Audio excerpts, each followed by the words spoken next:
पिछली जो last classes थी हमारी, सबसे पहली का क्लास हमने first class basic information about parliament के बारे में हमने सामान्य जानकारियों के बारे में पढ़ा। मैं जहाँ तक आशा करता हूँ आपको काफ़ी कुछ समझ में आया होगा।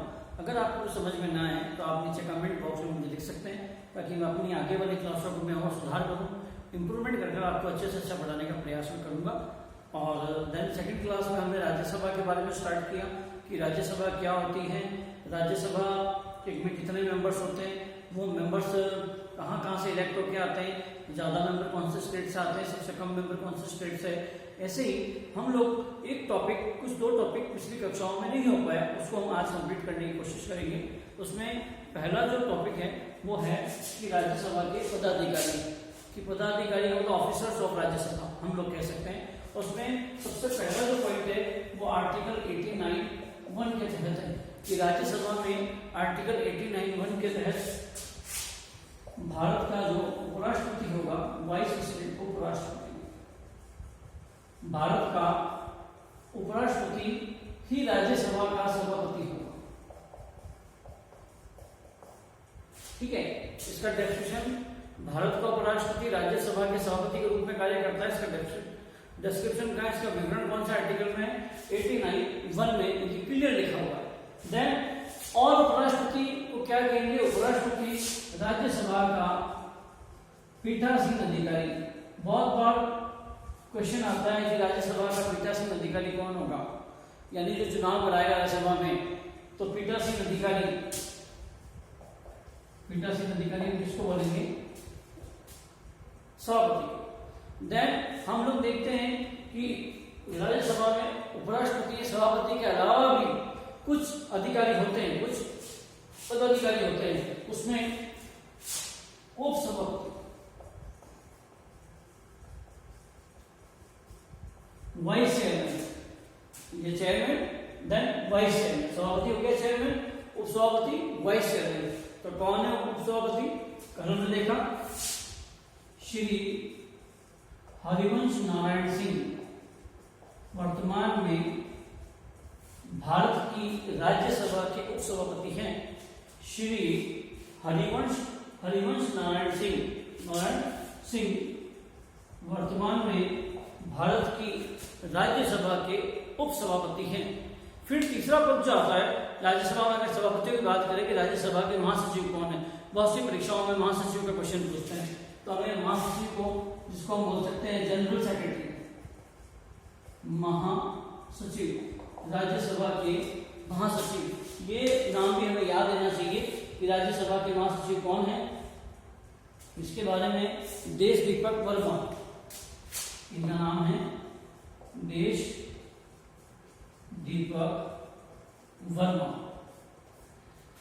General secretary of Rajya Sabha. फिर क्वेश्चन आ सकता है कि राज्यसभा का नेता, यानी जिसकी सरकार होती है, गवर्नमेंट, यानी एनडीए की तरफ से, बीजेपी की तरफ से राज्यसभा का नेता कौन है। ये क्वेश्चन भी बहुत बार पूछा हो सकता है। तो मिस्टर थावर चंद गहलोत, टीसी गहलोत, ये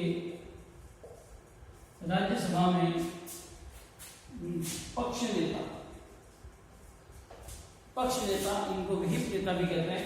और कई बार क्वेश्चन इसके बारे में आ सकता है कि विपक्ष के नेता, राज्यसभा में विपक्ष के नेता कौन है।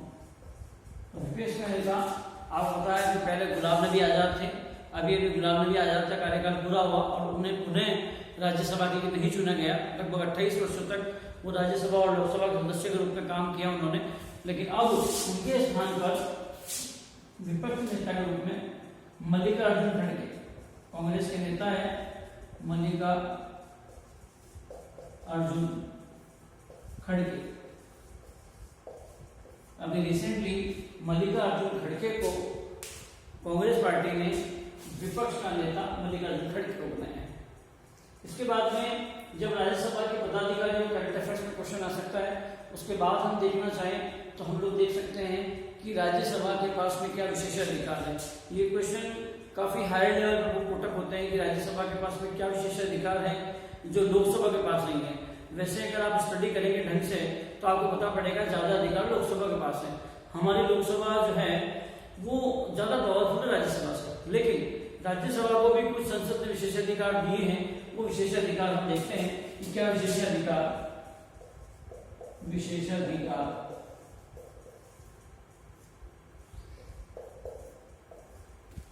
यानी स्पेशल पावर्स ऑफ राज्यसभा।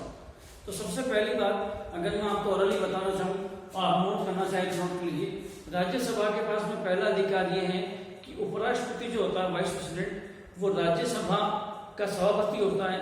इसीलिए अगर भारत में कभी उपराष्ट्रपति को हटाने का कोई प्रस्ताव लाया गया कि राज्यसभा के उपराष्ट्रपति को हटाना है या राज्यसभा के सभापति को हटाना है, तो उसका प्रस्ताव सबसे पहले राज्यसभा में लाया जाएगा। राज्यसभा उसको संकल्प पत्र से पारित करेगी 2/3 बहुमत से, उसके बाद उसका अनुमोदन अगर लोकसभा कर देगी तो उपराष्ट्रपति को अपने पद से हटना होगा। तो हम कह सकते हैं आर्टिकल अनुच्छेद 69 में उपराष्ट्रपति या राज्यसभा के सभापति को पद से हटाना, ये अधिकार राज्यसभा के पास है। दूसरा अधिकार अगर आपने पढ़ा हो कि हमारी जो सेंट्रल गवर्नमेंट है मुख्य रूप से 3 प्रकार के कानून लाती है, विधेयक लाती है, साधारण विधेयक, धन विधेयक और वित्त विधेयक। जो इसमें धन विधेयक है, जो अनुच्छेद 110 के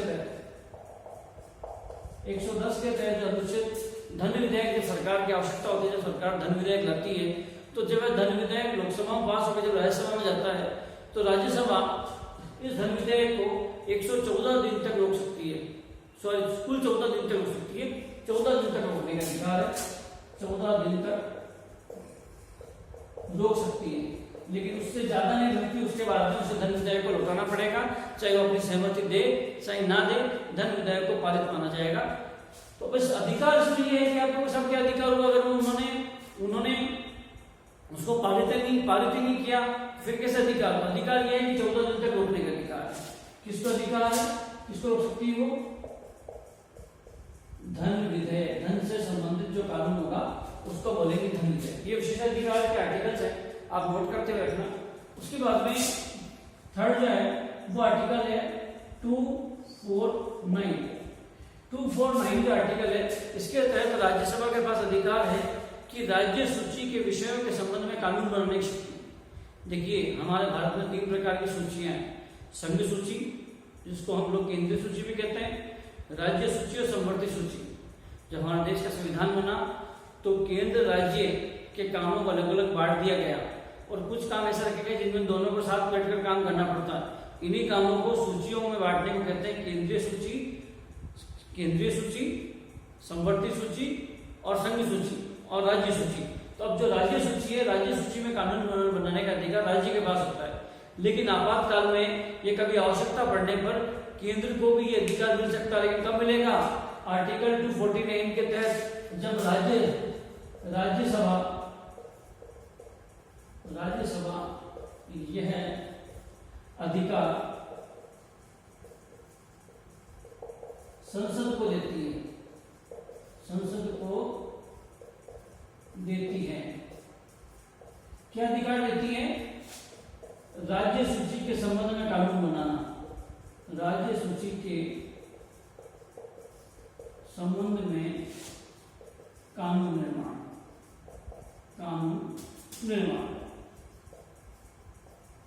बताइए आप मुझे, राज्य सूची में वर्तमान में कितने विषय हैं?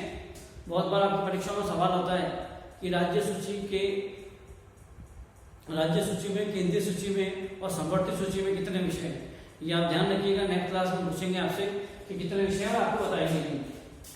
और जो अंतिम विशेषाधिकार है वो है अनुच्छेद आर्टिकल 312 के तहत। आर्टिकल 312 के तहत जो भी सिविल सर्विसेज होती है, सिविल सर्विसेज के बारे में स्टूडेंट सब जानते हैं, IAS, IPS, IFS। इन सर्विसेज का अगर कुछ नया सृजन करना हो या कुछ नए नियम लाने हो, कुछ नया निर्माण करना हो, तो वह अधिकार भी राज्यसभा के पास है। तो आवश्यकता पड़ने में राज्यसभा वह शक्ति संसद को देती है, यानी लोकसभा, राज्यसभा और राष्ट्रपति मिलकर उसका कार्य करते हैं। तो ये शक्ति जब देती है तो वो आर्टिकल 312 के तहत देती है कि राज्यसभा अखिल भारतीय सीमाएं, इनको बोलेंगे अखिल भारतीय सीमाओं के संबंध में यह अधिकार संसद को देती है।